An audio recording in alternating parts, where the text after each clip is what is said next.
What's going on, guys? Griffin here, coming back with another video for you all. And if you're new to the channel and you're looking to break through this year financially and just have total peace financially and maybe even break through and achieve financial freedom, be it by starting your own business, quitting your job and doing your own business full time and so on, definitely consider hitting that subscribe button below. But let's get right to it.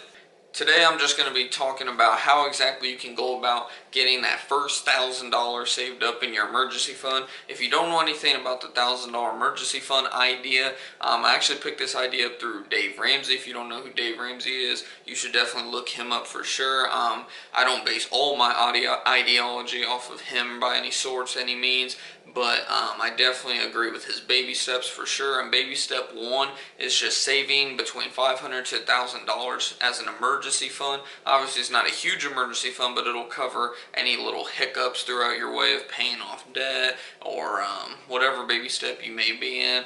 And most people just get, baby step one is the hardest step just because it's like a habit change. You go from going out to eat every day or picking up McDonald's every morning, getting a coffee every morning from Starbucks, or as many people like to call $5 because it costs at least $5 to get a coffee, it seems, there anymore. It's just doing little habit changes to get that $1,000 saved up, and that is number one, is just simply changing your habits. Now, I'm not saying that you have $1,000 worth of habits to change month by month. I cut down almost everything, bare bones my budget, and I only had myself about $225 left. So I know that it's rough, and that's pretty much what this video is about. And another thing you can do is just go out and start thrifting. If you know anything about this channel and you've been a long time subscriber, you know I actually started this channel and started my first business reselling, going through Goodwills, going through garage sales, going through consignment shops, going through, what's the other one, Salvation Armies and book sales and so on. Just going in there, digging through, pulling up eBay, pulling up LetGo, just pulling up all these sorts of apps and pricing things, finding stuff for cheaper. The best way to do this is kind of just narrow down to stuff that you know a lot. Like say you're a tech guy and you know a lot about phones and you know a lot about computers, just all that good stuff. Then a good idea is obviously lean towards that stuff. Try to find more of that stuff. If you're not in a very warm area like myself where you have garage selling all year round, I would hop on stuff like Craigslist. What so many people don't realize is that in Craigslist there's a tab, and I think in Facebook Marketplace and all over there's a tab called free, and there's literally people just looking to just get rid of stuff, often wealthy people for sure. They're just wanting stuff pretty much just gone out of the house, or just looking to clean out, and oftentimes you can find stuff like decent furniture that just needs a little bit of cleaning up, polishing, even tech stuff that people just don't know how to fix, don't want to pay to get fixed, so they're just throwing it out. If you're a tech guru, you can look for stuff like that and try to fix up on it and whatnot, or even not fix up on it in some cases and still sell it on eBay for even 10, 20 bucks, who knows, just as parts. It's always just worth digging in, and you'll be amazed on what you can find just on the free tab, and that's just free money. And with that money, you can quickly pile up a couple $100 to $1,000 really quick. Same thing with the garage selling and thrifting. I don't know if any of you guys personally have been in thrift stores, but like books and so on, you can get them for most things in consignment shops and thrift stores anymore. You can get for pennies on the dollar for what it's worth. So let's say you find a video game in there for like an Xbox 360. You're not often going to find the Xbox One, stuff like that, but you'll find a lot of like 360, PS3, stuff like that, which still sells, by the way. There's tons of people still use those consoles, if you don't know. This is just an example, obviously.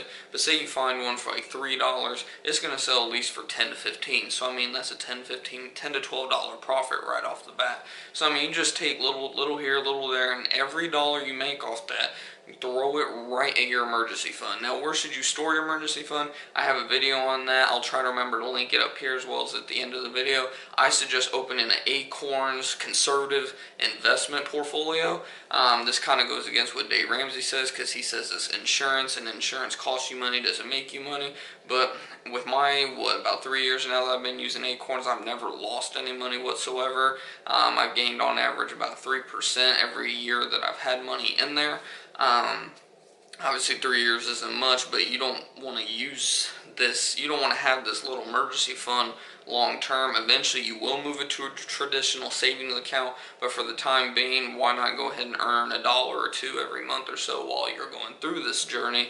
So I definitely suggest doing that. Or, like I said, you can go ahead and just open a separate savings account for that $1,000 emergency fund. But like I said, I have a whole video on that. You can look for that at the end of the video, or like I said, I already linked it up here, hopefully. And then just a few other things you can do is just obviously pick up another job. I mean, like me, like I said, if you didn't see my previous videos, I've been talking about Order Up a lot. I'm actually starting there, it sounds like next Thursday for sure. I just have to go through the little orientation, and with my work schedule and whatnot, it has to be on one of my days off because it just happens to be at 3:30 when I get off at 4. So it looks like next Thursday or Friday is the day I'm for sure starting there. And the good thing about stuff like Order Up, Uber, Lyft, and all those companies is you determine your own hours. You pretty much click when you're online and you click when you're off. So I mean, there's no set schedule. I mean, I don't know about like Uber and Lyft because I'm not 21, but I know with Order Up, they kind of have an expectation for how many hours you're going to hit. But other than that, you pretty much determine when you work, how long you work, all that good stuff. So I mean, let's say you have a family emergency or something that you have to get to right away, and it's your off time from your primary job, just click off on those apps and you're good to go. That's what I suggest when it comes to picking up a side job. But if you're under 21 and you're above 18, look at Order Up for sure, and I don't know if there's any others. If there is, let me know in the comments below. There's also apps. I forget the name of the apps off the top of my head, but I know there's apps now where you can actually rent a room out. If you have a spare bedroom in like your home, you can rent a room out. I forget the name of it off the top of my head, but there's also one called Tidal, I believe, or something like that. Tidal, I believe. I'll try to remember to link in the description box, but I just heard about this one recently where you can rent your car out to people for hours or a whole day, and you can pretty much charge based off of obviously market around your area for rental cars and whatnot, and you can just pretty much charge them. Now, I personally wouldn't, just because the liability with insurance and whatnot, but there's always that route for sure. And then also you could simply go down to your local Red Cross or whatever blood drive place and give plasma. I heard that people get plasma, and you can get like $50 of plasma, and I think you can do that every week if I remember right, once a week or something like that, just depending on your body, I guess. But I mean, if you can do $50 a week, I'm personally never going to do it because I hate needles, and I've seen people get that done and they just look miserable while doing it. But I mean, if $50 times 4, that's $200 in 1 month if you are able to do it once per week. I don't know if it's like once a week, once a month. Again, if you guys know, let me know in the comments below. But last I checked when I went, I think they said once per week. But anyways, point being, $50 to $200 in a month that you weren't expecting. I mean, and I think it only takes like an hour or so if I remember right. So I mean, $50 an hour, it's not too bad. And then lastly, for this video purpose at least, just because off the top of my head I'm running out of ideas, simply just selling stuff around your house. You will be amazed. And I'm still going through, I found a tablet today that I haven't used in God knows how long. I'm hoping that it's like right over here. I would grab it, but it's like outside of the camera view, so forget it. But hopefully it'll grab charge. If so, it's worth like $50. I mean, just look around your house. Look in boxes maybe that you have packed full of stuff you don't use anymore. Or go through your clothes. If you have a place like here in Columbia, we have a place called Plato's Closet. They'll pay you a lot, not a lot, they'll pay you some for your clothes that you don't wear anymore. They're kind of picky about what clothes, like whatever. But I mean, if they give you money for it, why not do that instead of having a garbage sale, garage sale, whatever.